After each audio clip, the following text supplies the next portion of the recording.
Dumb modding mistakes I've made with my Toyota Tacoma. Don't do these with your truck.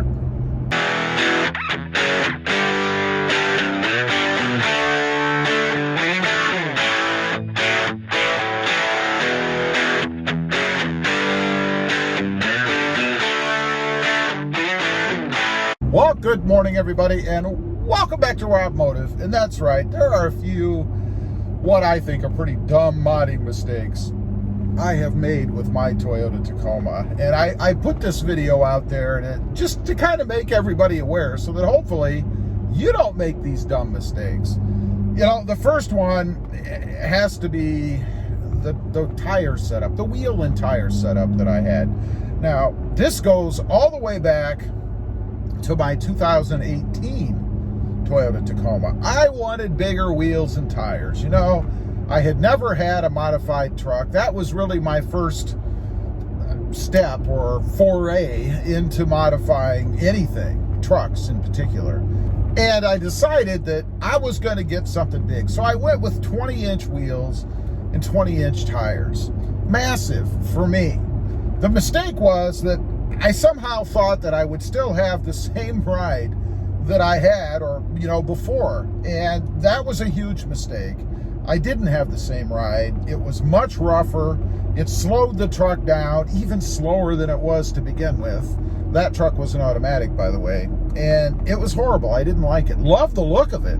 I think it looked awesome on the truck, but you know, let's face it, when it gets down to it, if it's not fun to drive, you know, that initial look kind of fades a little bit. So make sure that you don't go crazy. In my opinion, 16s or 17s, I have 17s on this truck, is as much as you want to go. That is the perfect level, I think. Next up, and this was a big one when I bought the truck, I thought that for some reason when I bought the manual transmission, I thought it would make the truck faster. It would enable me to make it feel faster. I was shocked. When I got it home after I'd had it for a while, I realized that the manual transmission did not make the truck faster. You know, no matter how much I ran the gears out or how much I shifted or how I shifted, the truck is what it is. It wasn't going to be any faster, and I was very disappointed.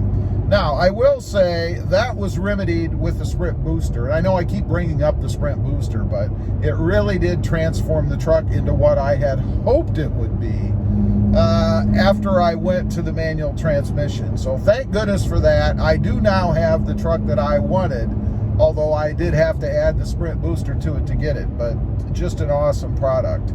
So, you know, I guess if you think that it's going to somehow transform the truck by getting a manual transmission from an automatic to get rid of its gutlessness, its slowness, it's just simply not going to happen. I learned that the hard way. Not that I regret it. I wanted a manual for other reasons. I mean, I wanted a manual so that I could go through the gears, and I love driving the manual transmission anyway. I just wanted something a bit quicker. Next up, interior mods. You know, on my 2018, I went a little crazy. I added all kinds of carbon fiber stuff on the inside, you know, all kinds of little decals and appliques and all that kind of stuff, because I like carbon fiber and I thought it would dress up the truck. It would make it look a little cooler inside. So I put all this stuff on it, right? Well, I had an epiphany. One day I looked at the truck and I thought, gee, you know, this is starting to look kind of gaudy inside. It looks overdone. You know, it's just too much. And I think you have to be careful of that. I've mentioned this in other videos about this, but you have to be careful when you're adding stuff that you don't go crazy. Now, if you like it, you like it. That's fine. You know, going crazy is a line where each of us is different, right? For me, it was just too much stuff, and I just didn't like all the stuff inside. It didn't look good. I think the way I have my truck right now, and again, this is personal preference, is perfect. The stuff that I have inside is just enough to kind of add a little bit of flair, a little bit of subtle color. In my case, I've used Voodoo Blue, and I think it looks pretty darn good. Next up is the lift itself. You know, I'd never had a lifted truck before I did my first lift had it done on my 2018. And I was excited. The money was good, you know, about, I think it cost me about $600-700, something like that. So it didn't cost the fortune that I thought it was going to cost. And I was happy about that until I had the lift on the truck. You know, it wasn't high enough to be able to accommodate the tire and wheel setup that I had. You would get a little bit of rubbing in the wrong situation. So I didn't go high enough for what I wanted to accomplish. On the second time around, I did. I went with a whole different setup. It was almost, well, it was about 3 times the money. But it gave me what I wanted, and then I was done. And ultimately, you know, in the end, I ended up spending about $600-700 more than I would have had I just gone with that initial or second lift, I guess, overall. So make sure that, you know, if you're going for a lift, that you get a lift that's going to do what you want to do, whether it be, you know, the wheel and tire setup, or maybe the off-roading that you plan to do, you know, for clearance purposes, stuff like that. But I would just make sure that you get one that is going to do what you want it to do. That way you spend the money once, even if it's a little bit more, than wasting the money on something that you're going to be unhappy with and end up replacing anyway. Lastly is the installation of mods themselves. You know, I made a mistake when I put my accessory controller on the truck, on this truck in particular. I wired it so that that unit had constant power so that I could operate the wireless controls without having to have the ignition on. That was a mistake, because that meant that that unit was always going to be drawing power. Now, I don't think it's a problem if you drive the truck every day. You know, and I don't drive the truck every day. I have 2 other trucks. I split driving between them all. So sometimes the Tacoma will sit for maybe a couple of days or so, usually not more than that, before I drive it again. And having that accessory controller hooked up direct, if you will, with a constant power supply, drained my battery. You know, I went out one day, went to turn it on, and you get that click, you know, the dreaded click, click, click, because I drained the battery. It was drawing enough voltage, enough power, that I couldn't have it connected that way because I wasn't driving the truck every day.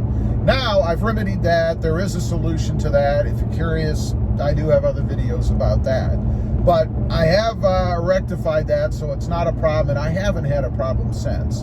The way I have it now is that if the truck isn't on, at least the accessory isn't switched on, you know, the old key, then it doesn't drain any power, it doesn't get any power. So that's the way to do it.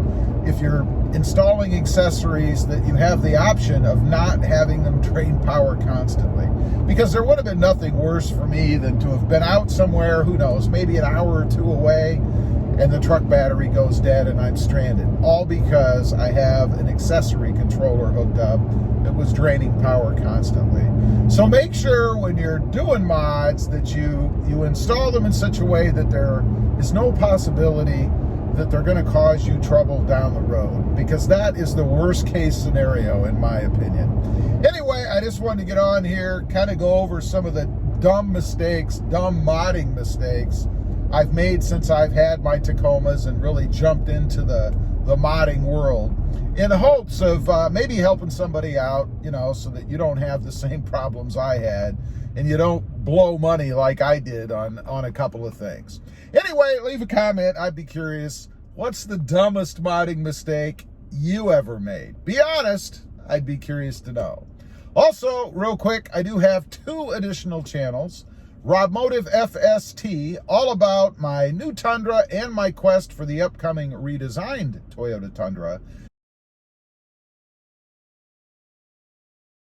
And RobMotive JT, about my 2020 Jeep Gladiator.